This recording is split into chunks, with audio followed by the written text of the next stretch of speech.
लागलेलं आहे हे इथं इतकं लागलेलं आहे. दाखव, हे इतकं लागलेलं आहे आणि बघू हाताला हे इतकं लागलेलं आहे. कसं वाटतंय लागल्यावर? काय वाटतंय? मी काय सांगत होते ते ऐकायला कळलं ना?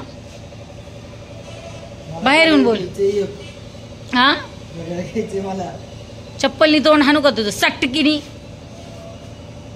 कृष्णारी मंडळी, मी विद्या देशमाने तुमचं स्वागत करते माझ्या अजून एका नवीन ब्लॉग मध्ये. सुंदर दिवसाची सुंदर सकाळ झालेली तर आहेच. सकाळ होऊन दुपार होऊन आता फार 5-6 वाजलेले आहेत.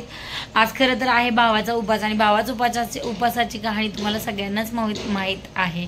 आता आम्ही लहानपणी भांडायचो ना, तर म्हणजे भावासोबत वगैरे भांडणं झाली तर मी म्हणायचे मी नाही धरणार याचा उपास. आणि आमच्या गावाकडं नॉर्मली खरं तर माझी भाषा खूप रावडी वाटते सगळ्यांनाच असं वाटतं की मी खूप म्हणजे राऊड बोलते. म्हणजे आमच्या गावाकडे बोलतात, आमच्या आई आजही गाबडी म्हणती किंवा आमच्याकडे वडिलांना बाप असं म्हटलं जातं, गाबडी बोलतात. आई आजही ब्लाऊजला झंपर असं बोलती. मग माझ्याकडं आहेत ते, मग ती भाषा आहे माझ्याकडं की असं मी बोलते. आणि कडू हा नॉर्मल शब्द म्हणजे माझ्या आजीकडचा हा शब्द आहे कडू. आणि गाबडं तर मी आजही माझ्या पोराला गाबडं बोलते. राग आल्यावर म्हणते गाबडं काही शाळा नाही असं बोलते मी. तर माझा शिवम पडला होता गाडीवरून आणि प्रॉब्लेम असा झाला की त्यांनी मला सांगितलं नाही म्हणजे त्यांनी सांगितलं बहिणीला आणि माझ्या मोठ्या बहिणीला सांगितलं. आता माझ्या मोठ्या बहिणीला सांगितल्याच्या नंतर माझ्या मोठ्या बहिणीला असं वाटलं की म्हणजे तिचा स्वभाव वेगळाच आहे, ती असं सांगायला लगेच जाणार नाही. मग तिला असं वाटलं की ह्यांनी सांगितलं असेल किंवा मग, आणि खरंच मला माहीतच नव्हतं. आणि मांजर आणली, मांजर दिली, त्याच्यामध्ये बरंच म्हणजे ते पण एक पाठ होताच. मांजर आणली, मांजर दिली हा एक पाठ होतात. आता मांजर आणल्याच्या नंतर त्यांनी बरेच तिला चांगली सांभाळली पण, चांगली वागवली पण. विषय असा झाला की मांजर आणली आणि तो पडला. म्हणजे मांजर आणल्याच्या नंतरच तो पडला. आणि परत त्याला असं वाटलं की मांजर पडल्यामुळं त्याला खूप ताप वगैरे आला, बरंचसं लागलं त्याला गाडीवरून पडल्यामुळं. आणि त्याला असं वाटलं की मांजरला मी जवळ घेतोय म्हणून मला ताप आला. आणि मलाही अक्षरशः मलाही तसंच वाटलं की मांजरामुळंच ह्याला ताप येतोय. मला कधीच मांजर कुत्रा कधीच आवडत नव्हतं, पण मी ॲक्सेप्ट केलं त्याच्यासाठी की मी म्हटलं जाऊ द्या, माझ्या मुलाला आवडतंय ना तर आपण ह्याला तयार होऊयात आणि आपण त्याला एक आवडतंय म्हणून चला ठीक आहे, मुलाच्या आवडीसाठी आपण ह्या गोष्टी करूयात म्हणून मग मी तयार झाले होते.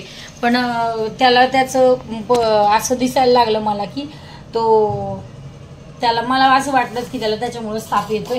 आता आमच्या शेजारी ना, ए शिवम इकडे ये, खिडकी लाव, मोबाईल बंद करून ये. इथं बाहेर तिकडं बांधकाम चाललेलं आहे आणि त्यामुळे आवाज खूप येत आहे.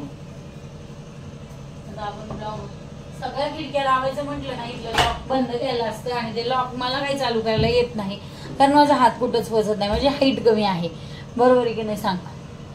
माझी हाईट कमी आहे त्यामुळे मला पोचत नाही. इकडं काम चालू आहे खूप, त्याबद्दल आपण विशेष कधी नंतर बोलूया. आणि दुसरं म्हणजे आता शिवम अजून येत नाही, तो तसंच करतो, येत नाही प्रत्येक वेळेस ये म्हटल्यावर लगेच. तर त्याला खूप लागलेलं होतं आणि तो खूप तापला हा म्हणजे तो विषय तिथे स्टॉप झाला. ताप आला त्याला नंतर, आणि ताप आल्याच्या नंतर मग मी त्याला दवाखान्यात घेऊन गेले. दवाखान्यात घेऊन गेल्यावर सुद्धा पठ्ठ्याने मला सांगितलं नाही की मम्मी मला लागलंय म्हणून. आणि हिथं लागले हातावर, त्यामुळे स्लीव्ज होती तिथं, आणि गुडघ्याला लागलेलं तो लॉंग पॅन्ट घालत होता त्यामुळे सांगितलंच नाही. आणि माझ्या बहिणीने मला सांगितलं नाही. पण ज्या वेळेला ताप आला आणि तो नंतर ते मांजर द्यायला मामीकडे गेल्याच्या नंतर मग मला माझ्या भाऊजींनी आणि माझ्या भावाने मला फोनवर सांगितलं की तो गाडीवरून पडलेला आहे.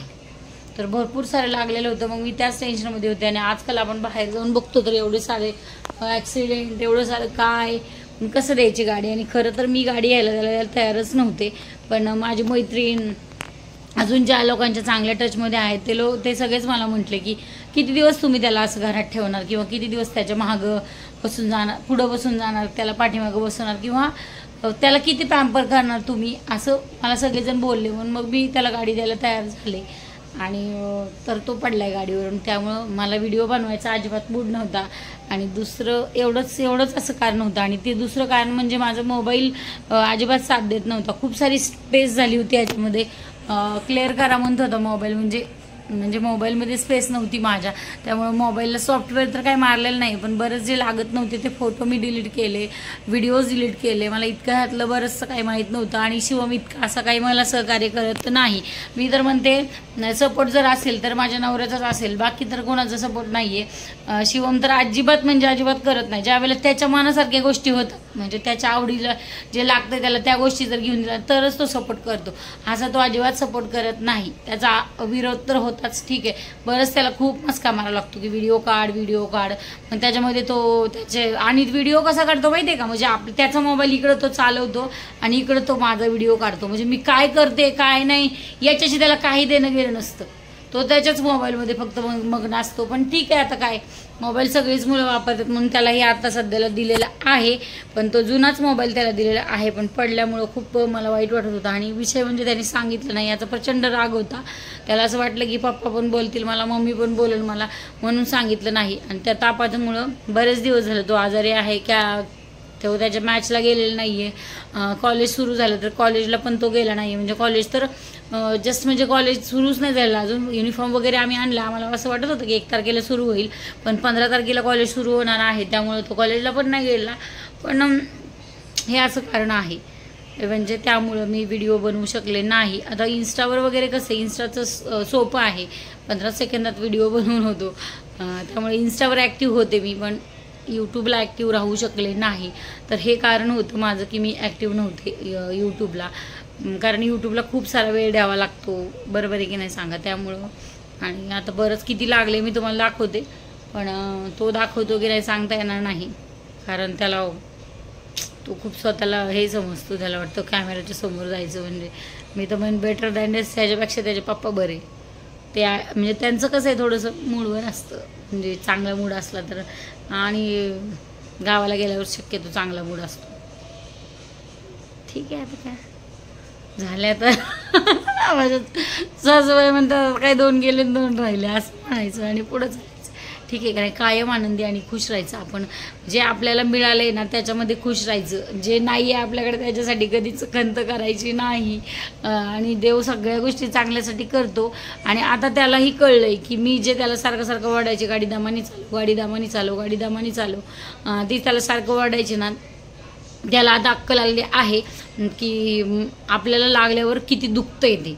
त्याला आता इतका गुडघा पण त्याला वाकवायला येत नव्हता. आता 2 दिवस झाले त्याचे पप्पा त्याला ओरडतात की तू सारखा झोपून राहतोय, शिवम जरा वॉकिंगला जा, शिवम जरा हे कर, शिवम जरा ते कर.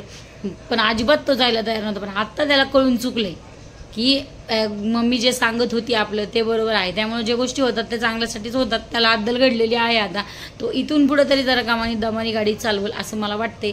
की काय म्हणतात ते, कशावरचं कानावरून गेलं का, ह्या कुठल्या तरी गोष्टीचं कानावरून गेलं असं म्हणतात. म्हणजे तसं कानावरून गेलं असं आपण म्हणूयात. आणि त्याला थोडंसंच लागलेलं आहे. पण तो खूप म्हणजे खूप फास्ट गाडी चालवायचा हे पण मला पण समजत होतं. पण मी कधी त्याला पाठीमागं बसून दिलं नाही. मी त्याला कायमच पाठीमागच बसवलं. मी कधी पुढं बसून मी त्याला पुढं बसून त्याच्या पाठीमागं कधी बसले नाही शक्यतो. पण त्यालाच अक्कल आलेलं आहे या पडण्यावरून. तर हे कारण होतं माझं व्हिडिओ न बनवण्याचं. उद्यापासून डेली व्हिडिओ येतील. तुम्ही लाईक करा, शेअर करा आणि मेन म्हणजे सबस्क्राईब करायला अजिबात विसरू नका. खरंच.